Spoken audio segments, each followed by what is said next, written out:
നമസ്കാരം. അശ്വതി, കഴിഞ്ഞ 2-3 ദിവസങ്ങളായിട്ട് സമൂഹ മാധ്യമങ്ങളിൽ ഏറ്റവും കൂടുതൽ ജനങ്ങൾ കേട്ടുകൊണ്ടിരിക്കുന്ന അല്ലെങ്കിൽ തിരഞ്ഞുകൊണ്ടിരിക്കുന്ന ആ ഒരു ന്യൂസാണ് നമ്മുടെ ലക്ഷ്മിയുടെ ആ ഒരു ദീർഘനാളത്തെ ആ ഒരു മൗനം വെടിഞ്ഞ് ഒരു ഇൻ്റർവ്യൂവിന് മനോരമയ്ക്ക് വേണ്ടിയിട്ടാണെന്ന് തോന്നുന്നു. ഇൻ്റർവ്യൂവിന് വേണ്ടി അവർ വരെയും കുറച്ച് കാര്യങ്ങൾ നമ്മളോട് പറയുകയും ചെയ്തിട്ടുണ്ടായിരുന്നു. അശ്വതി ആ ഇന്റർവ്യൂ കണ്ടായിരുന്നു? ബാലഭാസ്കറിന്റെ മരണവുമായി ബന്ധപ്പെട്ട് ഭാര്യ എന്ന രീതിയിൽ ഇതുവരെ സംസാരിക്കാത്ത ഒരാളാണ്. 6 വർഷം ശേഷം കഴിഞ്ഞ 6 വർഷങ്ങൾ ആ ഒരു പെൺകുട്ടി ഒന്നും നമ്മളോട് പറഞ്ഞില്ല. പക്ഷേ ഇപ്പോൾ ലോക്കൽ പോലീസ് ആണെങ്കിലും ശരി, ക്രൈം ബ്രാഞ്ച് ആണെങ്കിലും ശരി, പിന്നീട് ലാസ്റ്റ് വന്നിട്ടുള്ള CBI അന്വേഷണത്തിന് പോലും അവർ സഹകരിച്ചിരുന്നു എന്നാണ് നമുക്കറിയാൻ കഴിഞ്ഞത്. ആക്ച്വലി ബാലഭാസ്കറിന്റെ ആ ഒരു മരണത്തെക്കുറിച്ച് അശ്വതി തുടക്കം മുതൽ എന്താണെന്ന് പറഞ്ഞു? 2018 സെപ്റ്റംബറിലാണ് ഈ ഒരു അപകട മരണം ഉണ്ടാകുന്നത്. അപകട മരണം എന്ന് എടുത്തു പറയുന്നത് ഇപ്പോൾ ലക്ഷ്മി പറയുന്നത് അതൊരു അപകട മരണമാണ് എന്നുകൊണ്ട് തന്നെയാണ്. തീർച്ചയായിട്ടും ഒട്ടേറെ വിവാദങ്ങൾ ആ ഒരു മരണത്തിന് ശേഷം ഉണ്ടായിട്ടുണ്ട്. ആ മരണവുമായി ബന്ധപ്പെട്ട് ഒരുപാട് അന്വേഷണങ്ങൾ നടന്നെങ്കിലും പക്ഷെ ഇതുവരെയും അത് അപകട മരണം തന്നെയാണോ അല്ലയോ എന്നുള്ളതിനൊരു തീർച്ച വന്നിട്ടില്ല. കാര്യമായിട്ടൊരു പുരോഗതി ഉണ്ടാക്കാൻ ആർക്കും കഴിഞ്ഞിട്ടില്ല എന്ന് നമുക്ക് പറയാം. എന്നിരുന്നാലും ആ ഒരു ബാലഭാസ്കറിന്റെ കൂട്ടുകാരനാണെങ്കിലും ശരി, അതുപോലെ തന്നെ പിന്നെ നമ്മൾ അപകട സമയത്ത് ഡ്രൈവറാണ് എന്ന് പറയപ്പെടുന്ന അത് പല വാദങ്ങളും ഉണ്ട്. ഒരു KSRTC ബസ്, അതായത് പൊന്നാനിയിൽ നിന്നുള്ള ആ ഒരു KSRTC ബസ് ഡ്രൈവർ ഇവരെ നേരിട്ട് കണ്ടു. ട്രിവാൻഡ്രം വരെ ഉണ്ടായിരുന്ന ഒരു ബസ്സാണ്. അപ്പോൾ ഇത് അപകടം നടക്കുന്ന ആ ഒരു ടൈം വരെ ആ ഒരു KSRTC ബസ് ഇവരുടെ പിന്നാലെ ഉണ്ടായിരുന്നു. അദ്ദേഹം പറയുന്ന കാര്യം എന്താണെന്ന് വെച്ചാൽ ബാലഭാസ്കറും വണ്ടി ഓടിച്ചിരുന്നു എന്നാണ് പറയുന്നത്. എന്നാൽ മുൻ സീറ്റിലുണ്ടായിരുന്ന ലക്ഷ്മി പറയുന്നത് ബാലഭാസ്കർ വണ്ടി ഓടിച്ചിട്ടില്ല, പകരം അർജുനാണ് വണ്ടി ഓടിച്ചിട്ടുള്ളത്. ബാക്കിൽ ഉറങ്ങുകയാണ്. ലാസ്റ്റ് പറഞ്ഞ വാക്ക് അതാണ് എന്ന് ലക്ഷ്മി വളരെ വേദനയോട് കൂടിയിട്ട് ആ ഒരു ഇന്റർവ്യൂവിൽ പറഞ്ഞു. തൃശ്ശൂരിൽ നിന്നും തിരിച്ച് വടക്കുന്നാഥ ക്ഷേത്രത്തിൽ നിന്നും മകളുടെ വഴിപാടിന് വേണ്ടി വന്നിട്ട് തിരിച്ച് തിരുവനന്തപുരത്തേക്ക് പോകുന്ന വഴിയാണ് ഈ അപകടം നടക്കുന്നത്. ഇതില് ലക്ഷ്മി പറയുന്നത് അവസാനമായിട്ട് ലക്ഷ്മി ഉറങ്ങാൻ കിടക്കുന്ന സമയത്ത് കൊല്ലത്ത് എത്തിയിട്ടാണ് ഇവരൊരു ഡ്രിങ്ക്സ് കുടിക്കാൻ റെസ്റ്റ് എടുക്കാൻ വേണ്ടിയിട്ട് നിർത്തിയപ്പോ ബാലു ബാക്കിലേക്ക് പോയി കിടക്കും. അതോടൊപ്പം ലക്ഷ്മിക്ക് ഒരു ട്രാവൽ സിക്നസ്, അതായത് യാത്ര ചെയ്യുമ്പോഴുള്ള ഛർദ്ദിക്കാനോ അല്ലെങ്കിൽ തലവേദന അങ്ങനെയുള്ള ഒരു ബുദ്ധിമുട്ടുള്ളതുകൊണ്ട് അവർ മുൻ സീറ്റിൽ തന്നെയായിരുന്നു. തന്റെ കുഞ്ഞും കൂടെ ഉണ്ടായിരുന്നു. അതെ, മടിയിലുണ്ടായിരുന്നു എന്നാണ് പറഞ്ഞിട്ടുള്ളത്. പിന്നീട് ആ ഒരു ഉറക്കത്തിന് ശേഷം പെട്ടെന്ന് ഒരു റോഡിൽ നിന്ന് ഓഫ് റോഡിലോട്ട് കയറുകയും ഒരു പെട്ടെന്ന് ഒരു ഇതുണ്ടാവുമല്ലോ, ഷെയ്ക്ക് ഉണ്ടാവുകയും അതുപോലെ തന്നെ എന്താണ് എന്ന് സംഭവിക്കുന്നത് മനസ്സിലാക്കാനോ അല്ലെങ്കിൽ ചോദിക്കാനോ ടൈം കിട്ടുന്നതിന് മുൻപ് വണ്ടി ഇടിച്ചു എന്നാണ് പറയുന്നത്. സ്വാഭാവികമായിട്ടും നമ്മൾ ഏറെ ഒരുപാട് ആസ്വദിച്ചിട്ടുള്ള ഒരു വലിയൊരു കലാകാരനാണ് നമ്മുടെ ബാലഭാസ്കർ. അദ്ദേഹത്തിൻ്റെ നമുക്ക് ആദ്യം അറിയാൻ കഴിഞ്ഞത് കുഞ്ഞിൻ്റെ മരണവാർത്തയായിരുന്നു.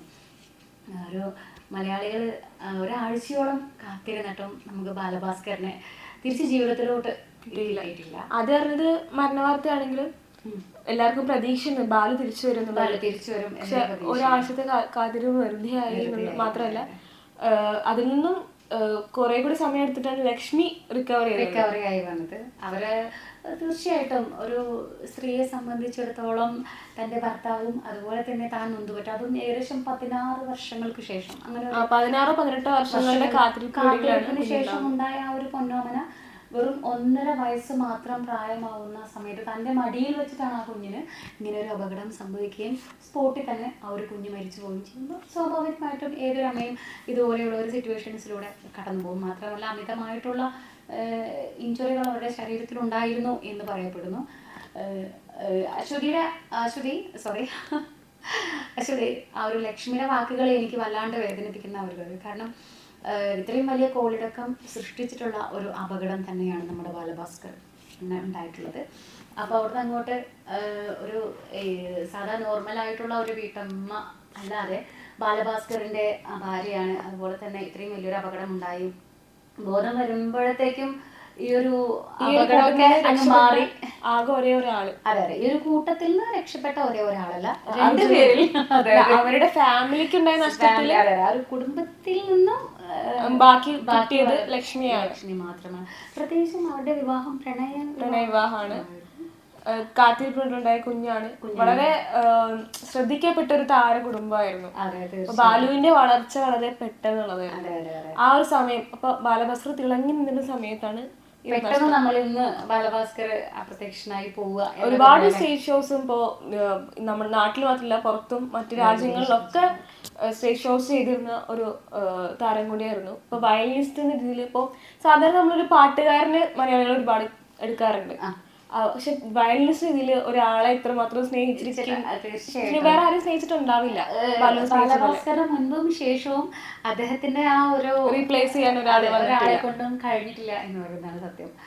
ഈ നാൾ വഴിയിൽ ഇപ്പൊ ഏകദേശം 6 വർഷങ്ങൾ കഴിഞ്ഞ് ബാലഭാസ്കർ ആദ്യം അപകടമരണമാണ് എന്ന് വന്നെങ്കിലും പിന്നീട് അതൊരു കൊലപാതകമാവാനുള്ള ശ്രമമായിരിക്കാം എന്നുള്ളൊരു ഈ ഒരു കൊലപാതക ശ്രമം എന്നുള്ള കാര്യം വരാനുള്ള കാരണം എന്താന്ന് ശ്രദ്ധിച്ചിട്ടുണ്ടോ?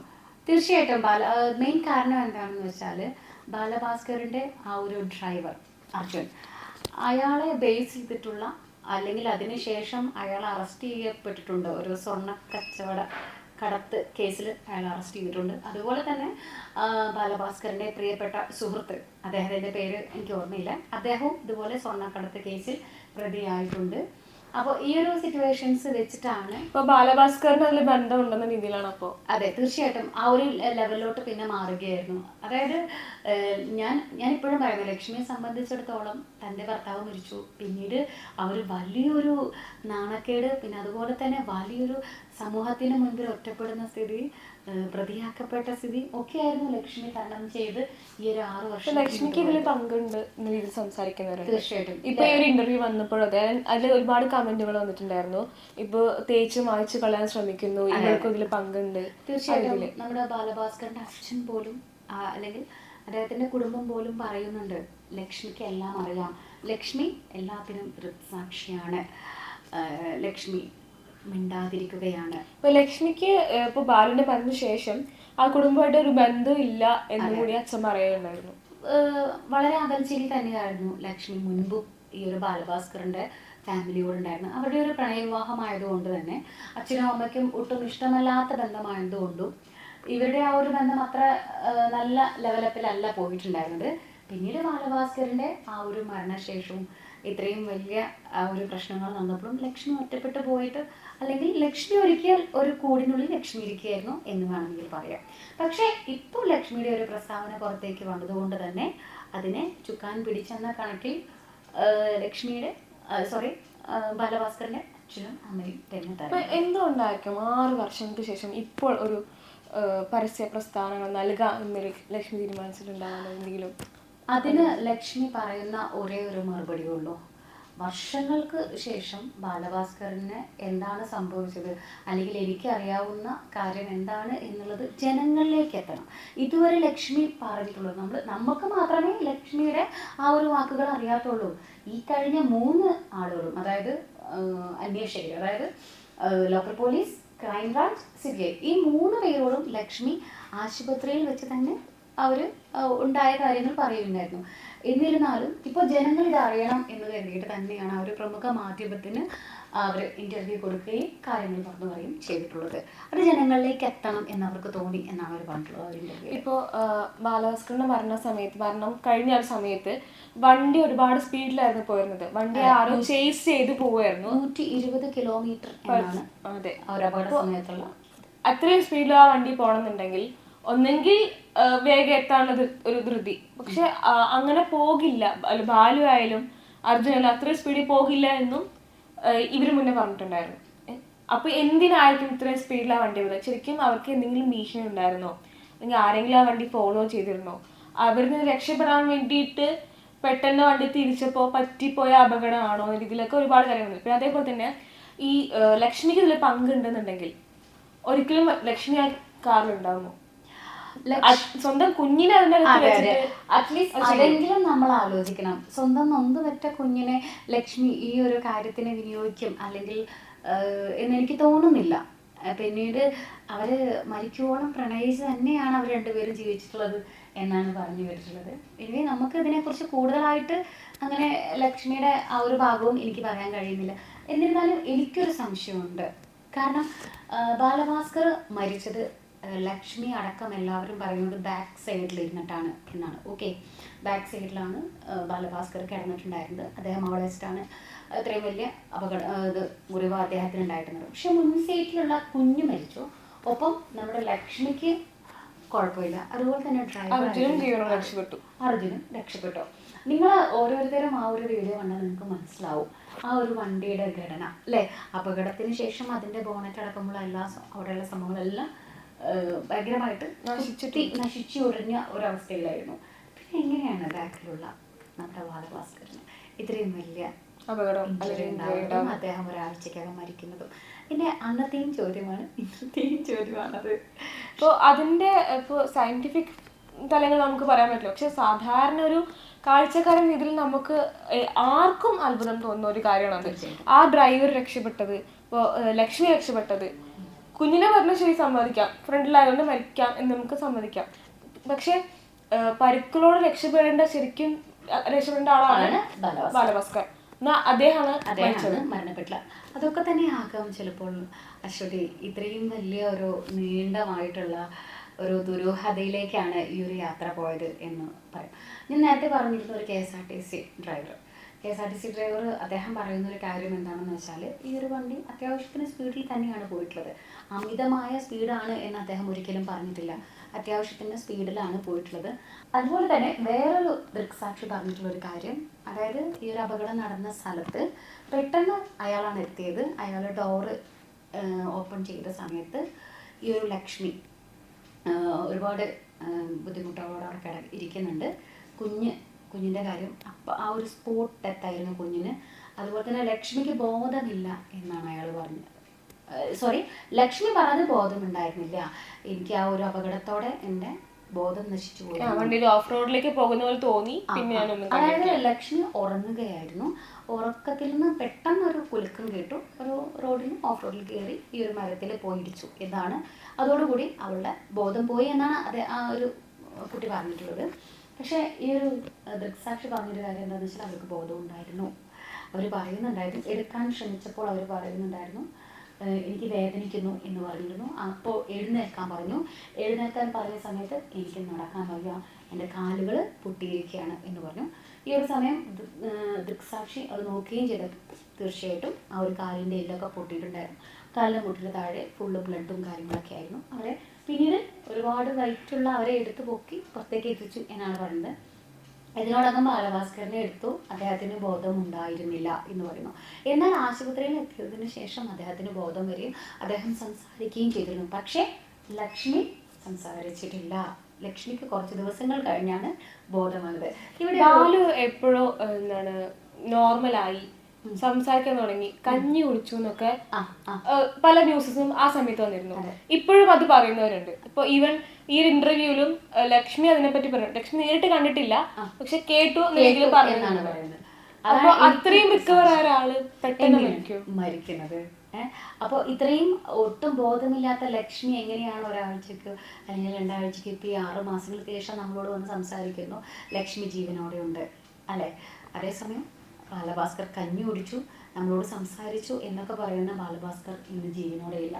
ഇതിൻ്റെയൊക്കെ ഒരു സാധ്യത തന്നെയാണ് ഒരു സ്വർണ്ണക്കടത്ത് കേസിലേക്ക് അല്ലെങ്കിൽ മറ്റേ ആരൊക്കെയോ ചേസ് ചെയ്ത് അതിനുശേഷം ഉണ്ടായ അപകടമായിരിക്കാം, അല്ലെങ്കിൽ അവരുടെ വിവരങ്ങളെല്ലാം പുറത്ത് അറിയാതിരിക്കാനായിട്ട് നമ്മുടെ ബാലഭാസ്കറിനെ ചിലപ്പോൾ കൊന്നതാക്കാം എന്നൊക്കെയുള്ള ഒരു വാദത്തിലേക്ക് എത്താൻ ശ്രമിക്കുന്നത് അല്ലേ? അപ്പം അങ്ങനെയാണെന്നുണ്ടെങ്കിൽ ഇപ്പോൾ ഇതൊരു കൊലപാതകമാണെന്നുണ്ടെങ്കിൽ ലക്ഷ്മി ചിലപ്പോ ആരെങ്കിലും പേടിച്ചിട്ട് ഇങ്ങനെ ഒരു മൊഴി ആയിരിക്കാം. കാരണം വർഷങ്ങളോളം ആ ഒരു ലക്ഷ്മി മിണ്ടാതിരിക്കുന്ന ഒരു സിറ്റുവേഷൻ, ആരോടും ഒന്നും പറയുന്നില്ല.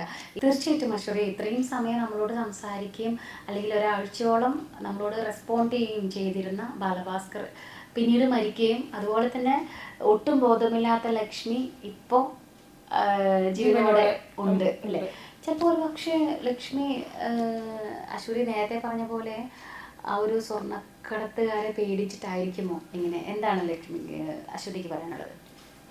ഒന്നെങ്കിൽ ശരിക്കും ലക്ഷ്മി കണ്ട കാര്യമായിരിക്കും പറഞ്ഞിട്ട്. ലക്ഷ്മി പറയുന്നുണ്ട് ഞാൻ കണ്ടതിൽ എനിക്ക് പറയാൻ കഴിയുമെന്നുള്ളത്. തീർച്ചയായിട്ടും അവരുടെ ഹെഡിങ് അങ്ങനെയായിരുന്നു. അപ്പോൾ 6 വർഷങ്ങൾക്ക് ശേഷം ഞാൻ കണ്ട കാര്യം പറയാൻ, ഓർത്തെടുത്ത് പറയാൻ കഴിയുന്നവരാണ് എന്തുകൊണ്ട് മുന്നേ വന്നില്ല എന്നുള്ളൊരു ചോദ്യം തന്നെയാണ്. ഇപ്പോൾ പറയാൻ കഴിയുന്നതായി അന്ന് ചെയ്യാമായിരുന്നു. 1 2 എത്ര വർഷം മുന്നേ ചെയ്യാൻ പറ്റുന്ന കാര്യമുള്ളൂ, അത് ചെയ്തില്ല. ഇപ്പോൾ വന്ന് പറയുകയും ചെയ്തു. പോരാത്തതിന് ഇതൊരു അപകട മരണമാണെന്ന് സ്ഥിരീകരിച്ച് അതിനവിടെ അവസാനിപ്പിക്കാൻ ശ്രമിക്കുകയാണ് ലക്ഷ്മി ചെയ്തത്. അപ്പോൾ എന്തെങ്കിലും കാരണവശാൽ ഇതല്ല എന്നുണ്ടെങ്കിൽ ലക്ഷ്മി ഈ പറഞ്ഞത് എന്തിനായിരിക്കും? ആരെങ്കിലും പേടിച്ചിട്ടായിരിക്കാം, അതല്ലെങ്കിൽ ഇത് പുറത്ത് വരരുത്, അതല്ലെങ്കിൽ ചിലപ്പോൾ ലക്ഷ്മി വൈകിയായിരിക്കും അറിഞ്ഞിട്ടുണ്ടാവുക ഇതിങ്ങനെയാണ് എന്നത്. അപ്പോൾ അതിനെ ബാലുവിന്റെ പേരിലേക്ക് എടുത്താതിരിക്കാൻ വേണ്ടി ചെയ്യുന്നതായിരിക്കും, സ്നേഹം കൊണ്ടായിരിക്കാം. അങ്ങനെ ഒരു അപകടമരണമാണെങ്കിൽ ലക്ഷ്മി, അല്ലെങ്കിൽ അപകടമരണമാണെങ്കിൽ ലക്ഷ്മിക്ക് ഒട്ടും ഈ കണ്ട ഒടുവിൽ നമ്മളെ കാത്തിരിക്കേണ്ട അല്ലെങ്കിൽ നമ്മുടെ ഇടയിലേക്ക് വരേണ്ട ഒരു ആവശ്യം ലക്ഷ്മിക്കില്ല. അത് മുന്നോട്ട് തന്നെ കൊണ്ടുപോകായിരുന്നു. അതുപോലെ തന്നെ ഇത്രയും കാലം കാത്തിരിക്കേണ്ട ആവശ്യമില്ല. നേരത്തെ അശ്വതി പറഞ്ഞ പോലെ ഇത്രയും കാലം കാത്തിരിക്കേണ്ട ആവശ്യമില്ല. പക്ഷെ ഇതൊരു കൊലപാതകമാണെങ്കിൽ ഇപ്പോഴും ഓരോ പ്രാവശ്യവും സ്വർണ്ണക്കടത്ത് കേസ് വരുന്ന സമയത്ത് നമ്മൾ ബാലഭാസ്കറിന്റെ ഒരു കേസ് പൊങ്ങി വരികയും അല്ലെങ്കിൽ ഇപ്പോഴും ഉത്തരം കിട്ടാത്ത ഒരു തപസ്യ പോലെ ഇതങ്ങനെ നീണ്ടു പോവുകയും ചെയ്തുകൊണ്ടിരിക്കുകയാണ്. അർജുന്റെ കേസൊക്കെ ഇടയിൽ വന്നപ്പോൾ വീണ്ടും ബാലഭാസ്കറിന്റെ കേസ് വളരെയധികം ഹൈറ്റിൽ വന്നതാണ്. തീർച്ചയായിട്ടും. പിന്നെ അതും തണുത്തുപോയി. അധികം നാളെ ഈ ഒരു ന്യൂസ് നിൽക്കാറില്ല. ഇതിന്റെ പ്രത്യേകതയാണ്. ഈ 6 വർഷത്തിലും അതെ, എപ്പോഴെങ്കിലും പൊങ്ങി വന്നാൽ പോലും ഈ ഒരു ന്യൂസ് അധികം വളരെ 1-2 ദിവസത്തിനുള്ളിൽ തന്നെ പെട്ടെന്ന് ആ ഒരു ന്യൂസ് അപ്രത്യക്ഷമാകും. തീർച്ചയായിട്ടും ചിലപ്പം ഇതിന് പിന്നിൽ ആരെങ്കിലും ഉണ്ടായിരിക്കാം. ചിലപ്പോൾ ലക്ഷ്മി അശ്വതി പറഞ്ഞ പോലെ അവനൊന്നും കണ്ടിട്ടില്ലായിരിക്കാം, ഉറക്കത്തിൽ പെട്ടിരിക്കാം. പിന്നീട് ബാലഭാസ്കറിന്റെ ആ ഒരു പേര് ഓരോ നിമിഷവും അദ്ദേഹത്തെ സ്നേഹിക്കുന്ന നമ്മൾ ഉണ്ടെങ്കിൽ അദ്ദേഹത്തിന്റെ ഭാര്യയ്ക്ക് അവരോട് സ്നേഹമില്ലാതിരിക്കുമോ? അപ്പം പിന്നെയും വേണ്ട, അല്ലെങ്കിൽ ഇനി അതിനൊരു പ്രശ്നം വേണ്ട എന്ന് കരുതിയിട്ടായിരിക്കാം ചിലപ്പോൾ ഇങ്ങനെ ഈ ഒരു വാദവുമായിട്ട് വന്നിട്ടുണ്ടാവുക. എന്നെ സംബന്ധിച്ചിടത്തോളം എനിക്ക് പറയാനുള്ള കാര്യം എന്താണെന്ന് വെച്ചാൽ, ലക്ഷ്മിയുടെ ഈ ഒരു ഇപ്പോഴത്തെ ഒരു പ്രസ്താവന ഉണ്ടല്ലോ, അവരുടെ ഒരു അഭിമുഖം ഒന്നിനും ഒരു അവസാനമല്ല, ഉത്തരം തന്നിട്ടില്ല. പക്ഷെ കുറേയേറെ ചോദ്യങ്ങൾ വീണ്ടും ജനങ്ങളിലേക്ക് എത്തിക്കാനാണ് ഇതിവിടെ ഉപകാരപ്പെട്ടിട്ടുള്ളത് അല്ലേ? ലക്ഷ്മി വിചാരിച്ചതിന്റെ ഓപ്പോസിറ്റ് സൈഡാണ് നടന്നിട്ടുള്ളത് എന്ന് വേണമെങ്കിൽ പറയാം. പ്രത്യേകിച്ചും അച്ഛനും അമ്മയും ഒക്കെ രംഗത്തിറങ്ങിയ സ്ഥിതിക്ക് അല്ലേ, ഒരുപാട് യൂട്യൂബേഴ്സ് ഇവർ അന്വേഷണം പോലെ ഈ ഒരു കാര്യവുമായിട്ട് മുന്നോട്ട് ഇറങ്ങിയിട്ടുണ്ട്.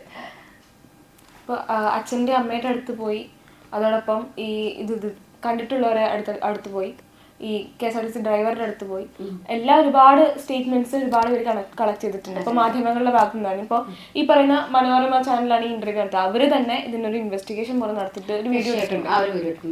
അപ്പൊ അതിൽ തന്നെ ഒരു ഉത്തരവും നമുക്ക് കിട്ടില്ല. കാരണം ഓരോരുത്തരും പറയുന്നത് ഓരോ ഉത്തരങ്ങളാണ്. ഈ ഒരു കേസിന്റെ മെയിൻ പ്രശ്നമേ അതാണ്. അപ്പൊ നമുക്ക് ഇമോഷണലി, ഒരു സാധാരണക്കാരൻ ഇതിന് ഇമോഷണലി ചിന്തിക്കുമ്പോൾ ലക്ഷ്മിയോട് നമുക്ക് പാവം തോന്നും. അതോടൊപ്പം തന്നെ ഒരു സ്ത്രീ എന്ന രീതിയിൽ അനുഭവിക്കാവുന്ന അറ്റത്തെ വേദനയാണ് ഇപ്പോൾ ലക്ഷ്മി അനുഭവിക്കുന്നത്. 6 വർഷമായിട്ട് അവരനുഭവിച്ചുകൊണ്ടിരിക്കുന്നത്. ബാലഭാസ്കറുടെ ഒരു വിയോഗം മാത്രമല്ല, തൻ്റെ പൊന്നോമനയെ ഇത്രയും വർഷങ്ങളോളം കാത്തിരുന്ന് കിട്ടിയ തൻ്റെ പൊന്നോമനയെ നഷ്ടപ്പെടുന്ന ഒരു അമ്മയെ സംബന്ധിച്ച് നമുക്ക് പറയാൻ വാക്കുകളില്ല. അവരമ്മയുടെ വേദന നമുക്ക് ആർക്കും അറിയില്ല.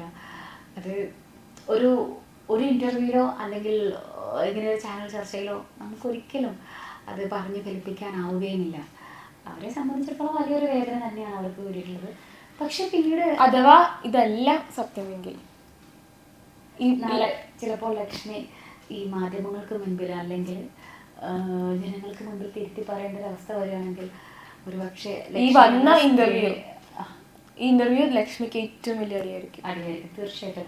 ലക്ഷ്മി എന്ന ആ ഒരു സ്ത്രീയെ തന്നെ, അല്ലെങ്കിൽ അവരുടെ ആ ഒരു ഇപ്പോഴത്തെ ആ ഒരു ഇമേജിനെ തന്നെ ഒരുപാട് ബാധിക്കുന്ന ഒരു അവസ്ഥയായിരിക്കും.